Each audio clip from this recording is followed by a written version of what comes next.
ओम शांति। मेरा लौकिक नाम प्रवेश मेहता है। मैं गुड़गांव में एक एमएनसी में काम करता हूँ। मैं ईश्वरीय ज्ञान में 3 साल से ऊपर हो गए मुझे आज जुड़े हुए, और ईश्वरीय ज्ञान में आने के बाद मुझे बहुत बहुत प्राप्तियाँ हुई। तो आज मुझे मौका मिला अपनी जर्नी को बताने का। तो मैंने भी, दीदी ने मुझे बोला कि आज आप एक बार आके अपना अनुभव सुनाइए। तो मैंने भी without any hitch, without any second thought, मैंने कहा नहीं, बहुत बढ़िया, let me go and share my अनुभव विद एवरीबडी आउट हेयर। तो मैं स्टार्टिंग से ही बहुत टाइम से मैं भक्ति मार्ग में काफ़ी मेरी रुचि रही है, भगवान के प्रति भी और अदरवाइज़ भी मैं पूजा पाठ भी बहुत करता रहता था। बट कभी भी पूजा पाठ करने में, कभी ये मंत्र जाप करने में, ये सब करने में कभी कोई सेटिस्फैक्शन नहीं मिली। ये सिर्फ करता था क्योंकि जैसे आई थिंक सबके साथ भी होता है, मेरी एज में सबके साथ बहुत बहुत प्रॉब्लम्स आती हैं, बहुत सर्कमस्टांसेस आते हैं, सिचुएशंस आती हैं, और आप उन सिचुएशंस को फेस नहीं कर पाते। सो आपको कोई गाइडेंस चाहिए, कोई बंदा चाहिए, कोई पावर चाहिए जो आपको हेल्प कर सके उन सिचुएशन से निकलने के लिए। सो ऐसे ही मेरे साथ भी होता था। मेरी लाइफ में बहुत सिचुएशंस आई। अब उस टाइम पे भक्ति मार्ग में और कुछ नहीं, तो जैसे मेरे घर वाले भगवान को मानते हैं, तो उन्होंने भी मुझे बोला कि फॉर एग्ज़ाम्पल कृष्ण की पूजा करो, या फिर कभी बोलते हैं साईं देव की पूजा करो, तो आपको कुछ ना कुछ बेनिफिट होगा और आपके सारी प्रॉब्लम सॉल्व होंगी। सो मैंने भी वैसा किया। अब किया तो अब प्रॉब्लम, छोटी मोटी प्रॉब्लम जो थी वो तो सॉल्व हुई, बट वो बहुत इंस्टेंटेनियस वाली बात थी कि आज कोई प्रॉब्लम थी, कल पूजा हुई कि हो गई सॉल्व, चलो थोड़ी सी हो गई। बट कभी एक लॉन्ग टर्म इफेक्ट उसका नहीं देखा कि हाँ आज लॉन्ग टर्म मैं कहूँ कि ये सारी प्रॉब्लम्स मेरी लॉन्ग टर्म एक पर्सपेक्टिव से कोई मेरे को कोई डायरेक्शन मिल रही है, कोई एक पाथ मिल रहा है, एक मेरे को बेनिफिट मिल रहा है, वैसा कभी नहीं हुआ मेरे उस पूरे ड्यूरेशन में या उस भक्ति मार्ग में, सो कॉल्ड। इसके अलावा गुरु गोसाई का भी मैंने को बहुत बारी मैं गया कईयों के पास, 2 3 4 गुरु किए मैंने, और हर बारी कोई ना कोई जब प्रॉब्लम आई, फेस की, तो घर वालों ने बोला आज इस पंडित के पास चलते हैं, उनको हाथ दिखाते हैं, कल इसके पास जाते हैं। तो ऐसे ही एक मेरा इससे रिलेटेड एक बहुत एक अनुभव है जो मैं अभी शेयर करना चाहता हूँ।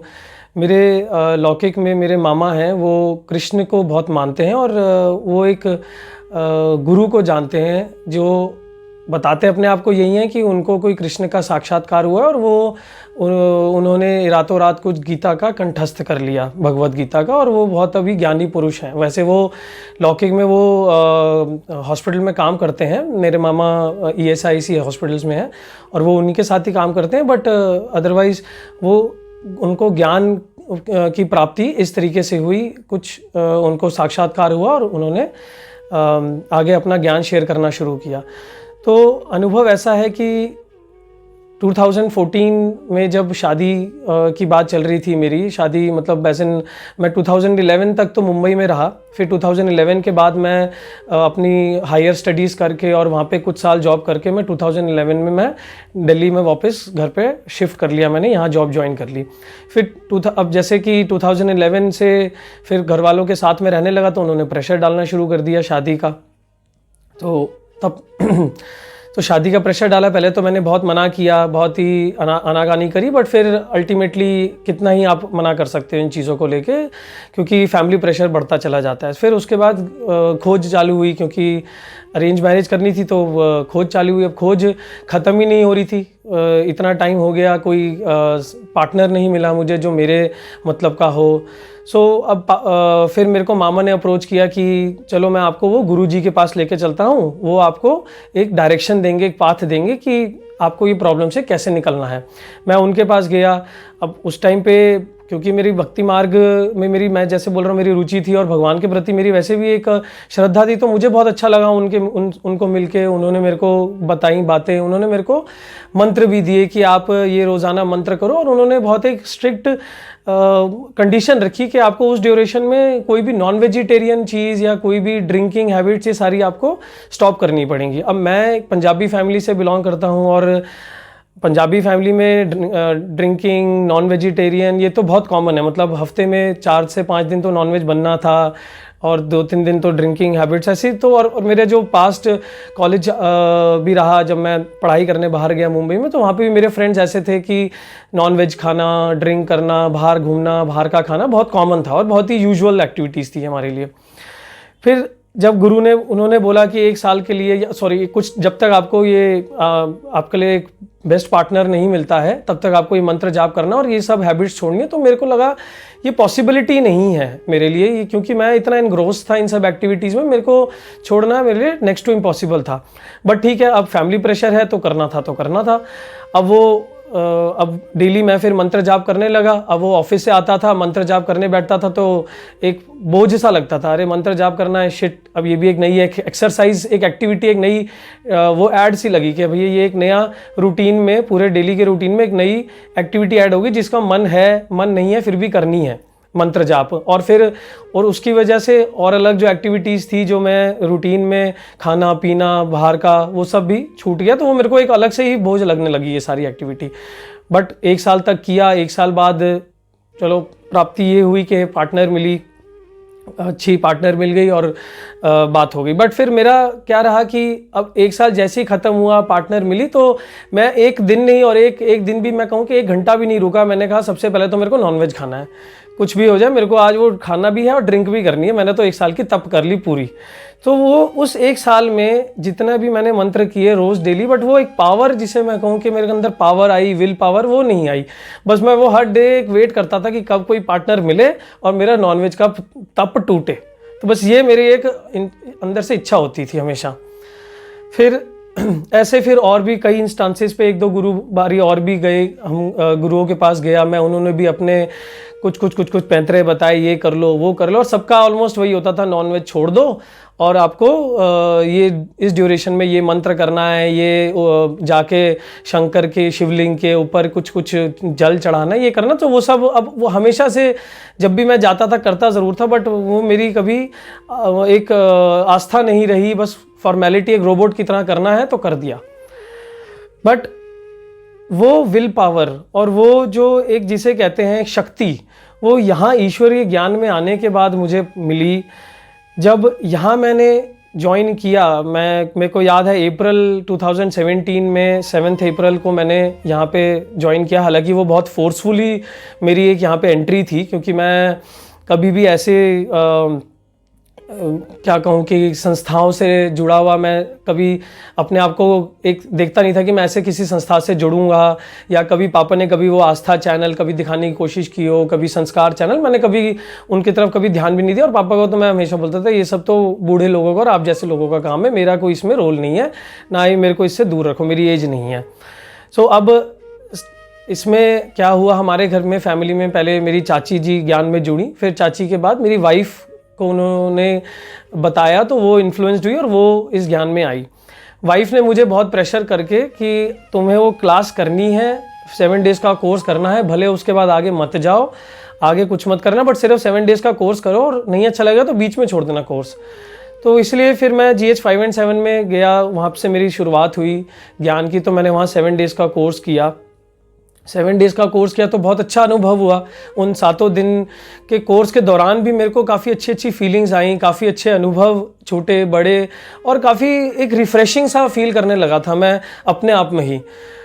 बट उसके बाद की जर्नी थोड़ी सी कहने को डिफ़िकल्ट थी, क्योंकि वो मेंटल स्टेट ऑफ अफेयर तो यही था कि चलो 7 डेज़ का कोर्स करना है सिर्फ, उसके बाद की आगे की जर्नी का तो मैंने कभी सोचा ही नहीं था कि आगे क्या करूँगा क्या नहीं करूँगा। तो इसलिए सिर्फ इतना था कि 7 डेज़ का कोर्स करके मेरे को वापस अपने रेगुलर रूटीन वर्क में जुड़ जाना है, और वो मैं उसी प्लान से गया था, थॉट एक्शन से।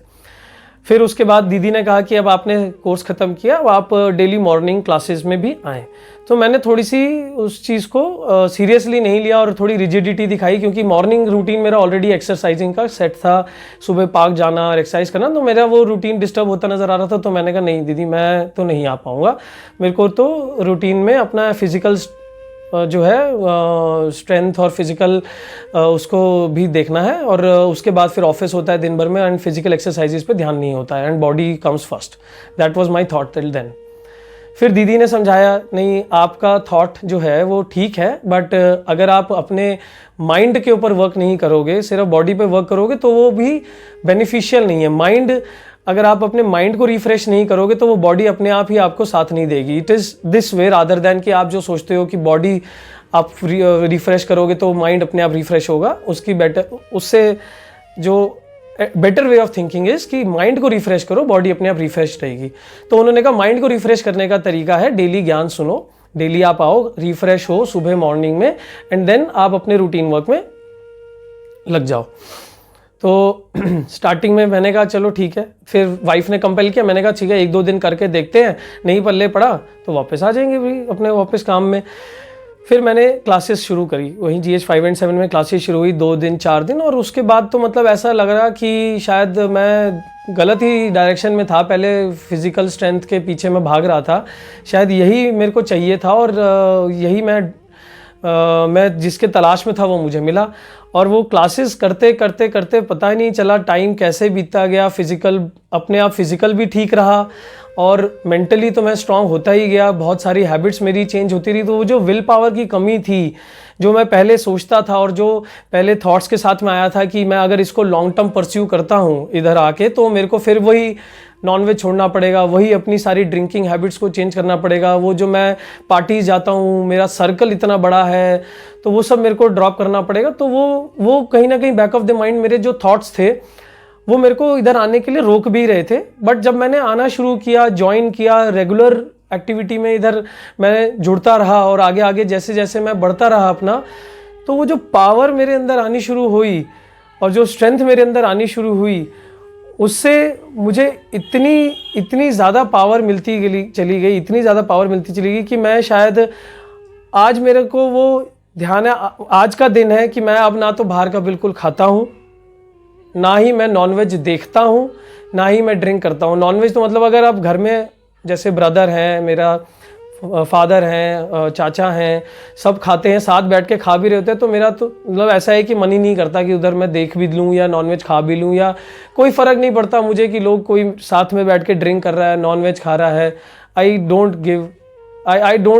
Care at all. मतलब अब वो पावर मेरे अंदर आ गई है, वो ईश्वरीय ज्ञान में जुड़ने के बाद वो विल पावर इतनी आ गई है कि अब उस चीज़ को मेरे को कोई ध्यान नहीं रहता। तो जो ये चीज़ें पहले मेरे अंदर मिसिंग थी वो पावर की, वो इस ज्ञान में जुड़ने के बाद काफ़ी ज़्यादा मेरे को वो विल पावर आई है। सो ये एक बहुत मेरे लिए एक उपलब्धि है, मैं कहूँ एक बहुत मेरे लिए एक अचीवमेंट है कि मैं अपने आप को 3 साल आज हो गए, और 3 साल से ज़्यादा ही मैं कहूँगा मैंने शायद नॉनवेज नहीं टच किया होगा उसके बाद से दोबारा, जब से मैं छोड़ा है, एक बारी संकल्प लिया और उसके बाद वो, और ये ज्ञान ही है बाबा का और शक्ति है जो मुझे अभी तक ये दोबारा मैं नहीं इसको उठाया।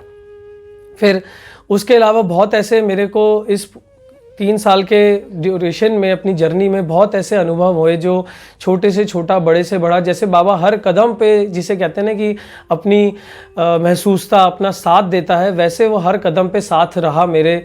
हर काम उसने मेरे जैसे अपने आप करता चला गया। अब एक और अनुभव मैं आपको बताना चाहूँगा इस ईश्वरीय ज्ञान में आने के बाद, ये मेरे प्रोफेशनल लाइफ से रिलेटेड है। अब प्रोफेशनली मैं जैसे जब मैं अपने कॉलेज डेज़ में था तो मैं पब्लिक स्पीकिंग में बड़ा मेरे नर्वस होता था, मतलब मेरे को हिच होती थी। अगर मेरे को कोई जैसे कॉलेज में भी टीचर बोल दे कि आप अपने क्लास के आगे कोई किसी चीज़ के ऊपर अपना कुछ सुनाओ या कुछ आप अपने एक्सपीरियंस शेयर करो, या कोई प्रेजेंटेशन ही होती थी फॉर दैट मैटर, कि जिसके लिए हम पहले प्रिपेयर्ड भी होते हैं। ऐसा नहीं कि कोई एक्सटेम्पो भी नहीं, मैं कहूँगा कि कोई प्रेजेंटेशन भी होती थी तो भी मैं उसको प्रेजेंटेशन को 2-4 स्लाइड्स भी होती थी तो भी मेरी आदत होती थी कि रट के जाना, पूरे नोट्स बनाना और वहीं पे नोट्स ऐसे जैसे थ्रो कर देना, मतलब आपने बड़बड़ नॉन स्टॉप जाके उसको बोल दिया, क्योंकि वो अंदर से नर्वस होती थी कि कहीं रुक गया, कहीं कुछ स्टॉप हो गया, या किसी ने कुछ क्वेश्चन रेज कर दिया तो मेरा पूरा का पूरा स्क्रिप्ट हिल जाएगा। मैं स्क्रिप्टेड वे में काम करता था। पब्लिक स्पीकिंग मेरे लिए एक बहुत बड़ा चैलेंज था, मतलब, और ये मतलब बहुत काफ़ी टाइम से रहा है, मैं कॉलेज डेज में भी, और इनफैक्ट जब मैंने जॉब भी शुरू करी, एक MNC से ही मैंने जॉब शुरू करी, तब तो मैं मुंबई में था। एंड मतलब जॉब में तो आपको ये प्रेजेंटेशन देना और आपको बात करना इज़ वेरी वेरी इम्पॉर्टेंट। और उस उस पर्सपेक्टिव से अगर मैं सोचूं, अगर मैं पब्लिक फियर करूं, तो वो तो एक मेरे लिए जॉब पे भी बात आ सकती है। तो उस हद तक मेरे लिए चैलेंजिंग टाइम्स थे ये वाले। बहुत ऐसे टाइम्स रहे जब मैंने प्रेजेंटेशन दी तो कैसे दी बस मुझे ही पता है, वो निकाली हैं बस। सो ईश्वरीय ज्ञान में आने के बाद जो स्ट्रेंथ मुझे मिली, जो मुझे पावर मिली, उससे मैंने एक बारी ज़रूर ध्यान है, मैंने बाबा को बोला एक बारी, एक प्रेजेंटेशन के लिए मैं को तैयारी करनी थी और वो अगले दिन मेरी प्रेजेंटेशन थी। तो मैंने, अब तब तक मैं ईश्वरीय ज्ञान में था, तो मैंने बाबा को बोला, बाबा ये पब्लिक स्पीकिंग का फियर मेरे को अब आगे कंटिन्यू नहीं करना है, मुझे मेरी ये प्रेजेंटेशन मुझे देनी है, एंड वो प्रेजेंटेशन ऐसी होनी चाहिए कि मैं और कोई सेटिस्फाई हो ना हो, मैं खुद सेटिस्फाई हूँ उससे। क्योंकि आज तक जो मैंने प्रेजेंटेशंस दी वो इतनी ऐसी कंडीशन में दी कि मैं खुद नर्वस होता था, खुद सेटिस्फाइड नहीं होता था। तो बाकी तो सेटिस्फाई होने बहुत दूर की बात है, अपनी सेटिस्फैक्शन कम्स फर्स्ट। उसके बाद जो बाकी लोग हैं सेटिस्फाई हो रहे हैं, वो धीरे धीरे नहीं भी हो रहे तो हो जाएंगे, आज नहीं तो कल हो जाएंगे, क्योंकि this is all experience and this comes with age you grow in life. So exposure से आता है। तो अब वो दिन मैंने बाबा को बोला कि बाबा वो प्रेजेंटेशन है, मुझे वो देनी है, और ये प्रेजेंटेशन में मेरे को अपनी सेटिस्फैक्शन प्लस मेरा वो जो फियर है, नर्वसनेस है, वो नहीं आनी चाहिए बीच में आड़े। चाहे भले वो मैं 5 मिनट दूं, 10 मिनट दूं या आधा घंटा दूं, उससे नहीं फ़र्क पड़ता, बट वो उस टाइम पे मेरे को वो पब्लिक फियर नहीं होना चाहिए स्पीकिंग का, कि हाँ मेरे को कोई नर्वसनेस आ गई बीच में और मैं वो बीच में चुप हो गया या रुक गया। तो अगले दिन जब मैं वो प्रेजेंटेशन दे रहा था तो मुझे वो ऐसा लग रहा था कि जैसे बाबा साथ ही बैठ के वो ही मेरे को प्रेजेंट करवा रहे हैं, और एक भी सेकंड नहीं लगा कि ऐसा महसूसता नहीं हुई कि मैं कहीं नर्वस हो गया हूँ, मुझे कोई डर लग रहा है। आगे 4 लोग बैठे हैं, 6 लोग बैठे हैं, कितने सीनियर बैठे हैं, कितने जूनियर बैठे हैं, बस बैठे हैं, बस इतना पता है कि वो बैठे हैं, वो सुनने के लिए बैठे हैं, और ऐसे लग रहा था कि उनको कुछ नहीं पता, बस मुझे ही पता है सब कुछ, तो मुझे बोलना है, मुझे अपनी बातें करनी है उनसे। सो आई वॉज सो रिलैक्सड। और उसके बाद फिर वो पावर मेरे अंदर आती गई, और बाबा ने आगे फिर हर प्रेजेंटेशन में, हर जगह पे, अब जैसे मैं आज भी कॉन्फिडेंटली अगर मैं कुछ एक्सपीरियंस शेयर कर रहा हूँ तो शायद ये उसी का ही नतीजा है कि आज मेरे को कैमरा या पब्लिक फियर या स्पीकिंग फियर नहीं है, इसीलिए मैं वो शेयर कर पा रहा हूँ। ये एक अचीवमेंट है मेरे को जो समझ में आती है, जो मुझे पता है कि मेरे अंदर एक ये बहुत बड़ी अचीवमेंट आई है। और ये सारा क्यों है? क्योंकि ये ज्ञान में, बाबा के ज्ञान में, बाबा की जो योग में जो शक्तियाँ अर्जित की मैंने, जो पावर ली मैंने, उनसे ही ये प्राप्तियाँ मुझे मिली हैं। ऐसे बहुत सारे और अनुभव हैं मेरे जो मैं शेयर करना चाहता हूँ, छोटे छोटे और बड़े बड़े भी। एक लाइफ सेविंग इंसिडेंट है जो मैं आपको शेयर करना चाहता हूँ, ये लॉकडाउन के दौरान का ही है। लॉकडाउन में क्योंकि तब हम सेंटर पे तो नहीं आ रहे थे, बट दीदियाँ जो है वो हमारे को उन्होंने बहुत अच्छे से पालना फिर भी देती रही, जोड़ के रखा। मॉर्निंग क्लासेस, इवनिंग क्लासेस, और इवनिंग में स्पेशली अलग अलग, कभी कोई अनुभव शेयरिंग क्लास, कभी कोई और क्लास, ज्ञान की क्लास, कोई स्वमान की क्लास, किसी दादियाँ, बड़े बड़े दादियों का और बड़े अनुभवी लोगों का एक्सपीरियंस शेयर करना। सो उस दौरान में एक क्लास थी, मुझे याद है, मैंने, हालांकि वो क्लास में मेरे को बोलने का मौका शायद नहीं मिल पाया क्योंकि स्ट्रेंथ ज़्यादा होती थी, सबको बोलना था। तो एक क्लास में दीदी ने बोला था कि अपने अनुभव सुनाने हैं आपने, और उसी क्लास से जस्ट 1-2 दिन पहले का ये एक लाइफ सेविंग इंसिडेंट मेरे को था, जो मेरे को बड़ा मन था वो सुनाने का, बट वो नहीं सुना पाया। तो आज क्योंकि ये जब मेरे को मौका मिला तो मैंने कहा आज मैं अपना ये एक्सपीरियंस शेयर करूँगा। सो हुआ क्या था, मैं एक दिन रूम में बैठा था और मेरी कॉन्फ्रेंस कॉल चल रही थी।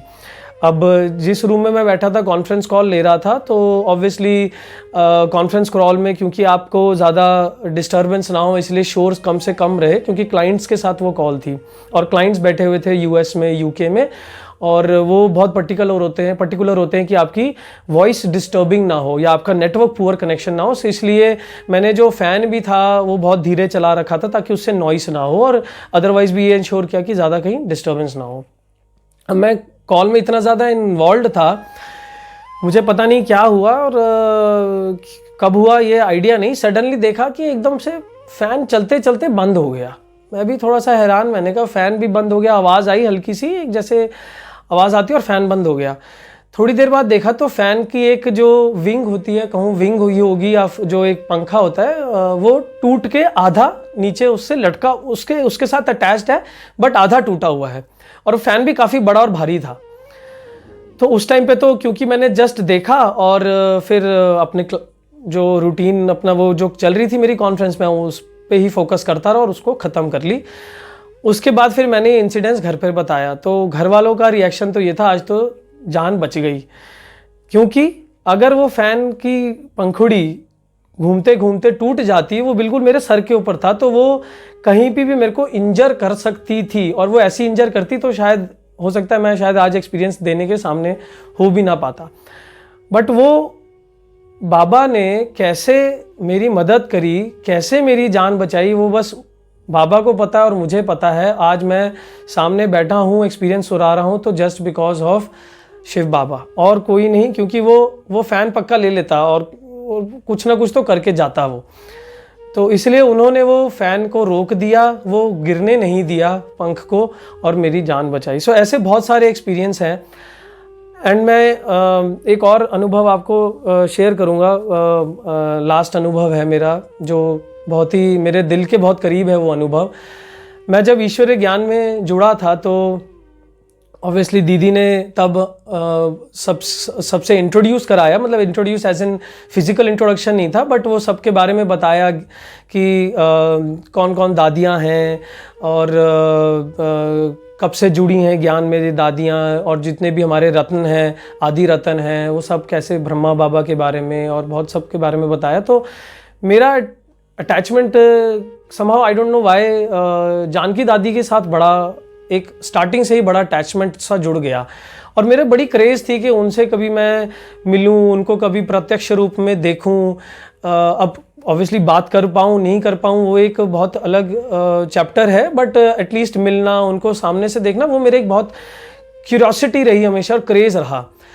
तो जब फर्स्ट टाइम दीदी ने बोला कि आपको जो है, मुझे याद है शायद ये ज्ञान में जुड़ने के कुछ टाइम की बात है, जब मुझे दीदी ने बोला कि हम मधुबन जा रहे हैं ग्रुप और आप चलना पसंद करोगे, तो मैंने विदाउट एनी हिच मैंने फिर से उसको बिना झिझक मैंने दीदी को बोला हाँ दीदी मैं चलूँगा। और मैं मन में तब यही सोच के बैठा था कि आज तो मौका मिला है जानकी दादी से आमने सामने रूबरू होने का।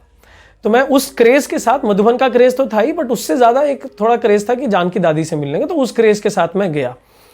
फिर दीदी ने आइटनरी बताई, प्लान बताया कि कैसे कैसे हम 3 दिन 4 दिन वहाँ पे व्यतीत करेंगे, कहाँ जाएंगे, मेडिटेशन होंगी, क्लासेस होंगी, फिर आपका जो है आप पांडव भवन घूमने जाएंगे या उधर माउंट आबू एक्सप्लोर करेंगे, सीनिक ब्यूटी वगैरह वगैरह, वो सब चीज़ें दीदी ने हमें आइटनरी पूरी बताई थी। ठीक है, अब वहाँ पहुँचे। फर्स्ट डे तो हम आई थिंक थोड़ा बहुत अर्ली मॉर्निंग पहुँच के फिर रेस्ट किया हमने, एंड फिर उसके बाद हमने गैदर हुए और फिर उसके बाद हमने ये सब ने एज अ ग्रुप डिसाइड किया, क्योंकि फर्स्ट डे बहुत ज़्यादा नहीं था करने के लिए, तो सब ने ये डिसाइड किया कि माउंट आबू एक्सप्लोर करते हैं, नकी लेक है या जो भी और भी कई जगहें हैं ऊपर, पांडव भवन है, वो सब जगह जाके देखते हैं। तो हम वहाँ चले गए। By the time we return back तो तब शाम की क्लास चल रही थी, और तब शाम की क्लास चल रही थी तो हम सीधा, मुझे नहीं पता था किसकी क्लास है, तो हम सीधा वहाँ पे शांतिवन में डिनर पे के लिए चले गए, क्योंकि तब लेट हो चुके थे और पूरा ग्रुप थक चुका था पूरा दिन घूम के। तो दीदी ने कहा कि आप कल मॉर्निंग से क्लासेस अटेंड करने, अभी आप खाना खा लीजिए। सब खाना खाया तो वहाँ देखा टीवी स्क्रीन पे तो जो डायमंड हॉल है वहाँ तो जानकी दादी क्लास ले रही हैं। तो मेरे को तो लगा ये तो बहुत बड़ी मिस हो गया मेरे से, मैं को तो जाना नहीं चाहिए था। मतलब मैं तो इनफैक्ट मुझे ऐसा तो मन ही मन दीदी पे बड़ा गुस्सा आया। मैंने कहा दीदी ने तो मतलब इतनी बड़ी अपॉर्चुनिटी मेरे से ले ली, हाथ से छीन ली, तो अब क्या किया जाए। अब मैंने, और फिर उसके बाद सबसे बड़ी बात ये थी, ये भी पता लगा कि कल से दादी टूर पे जा रही हैं और कब रिटर्न करेंगी इसका भी पता नहीं है। मुझे तो लगा, मेरे को तो लगा मैं अब दीदी से जाके बोलूँ, दीदी आपको पता नहीं था ये सारी बातें कि दादी ने क्लास लेनी है और आप अपना हमें लेके घूमने फिरने लेके चले गए या उधर दिखाने, ये तो बाद में भी चले जाते। चलो कोई बात नहीं। अब ड्रामा में था तो दीदी ने बोला कि कोई बात नहीं, बाबा हैं, तुम योग लगाओ। तुम्हारा योग की शक्ति इतनी ज़्यादा होनी चाहिए कि दादी को वो वापस ले आए मधुबन में, तुम्हारे मधुबन छोड़ने से पहले। तो बस ये बात थी। तो अगले दिन से फिर अमृत वेला, तो मेरे को तो बस अमृत वेला में मेरी यही एक, अपार्ट फ्रॉम जो बाबा से बातें करना, मेडिटेशन करना, वो एक हम बाबा रूम में करता ही था। बट एक बाबा से मैंने बोल दिया, बाबा कि मेरे को तो जानकी दादी से मिलकर जाना है, अब आप देखो कैसे मिलाओगे, पर मुझे मिलकर जाना है। मैंने हर रोज़ हर बारी जब भी मैं बाबा रूम में बैठता था ये संकल्प ज़रूर मेरा होता था। फिर एक दिन, दूसरे दिन, तीसरे दिन, हमारा शायद 4 दिन से 5 दिन का ये ड्यूरेशन थी। तो तीसरे या चौथे दिन की बात है जब ये न्यूज़ मिली कि दादी जो है आई थिंक उड़ीसा गई थी या कहीं जहाँ पे भी गई थी, वो वहाँ से वापस आ गई। तो एक सेटिस्फैक्शन मिली, एक एन्जॉयमेंट का फैक्टर मिला कि चलो दादी वापस आ गई हैं। अब था कि अब उनसे सामने भेंट होनी चाहिए। अब फिर उसके बाद फिर से वही फर्स्ट डे वाली इंसिडेंट्स फिर रिपीट हुई। हम फिर घूमने गए हुए थे। अब घूमने कहाँ गए हुए थे, वो मनमोहिनी वन के ऊपर में शायद पहाड़ी पे सॉरी, पहाड़ी पे हम मंदिर था, तो वहाँ हम घूम रहे थे। और वो आई थिंक 2 घंटे हो गए वहाँ पे, सब ग्रुप इकट्ठा था, अपना एक्सपीरियंस शेयर कर रहे थे हर भाई बहन अपने, एंड 2 घंटा 2.5 घंटा हो गया।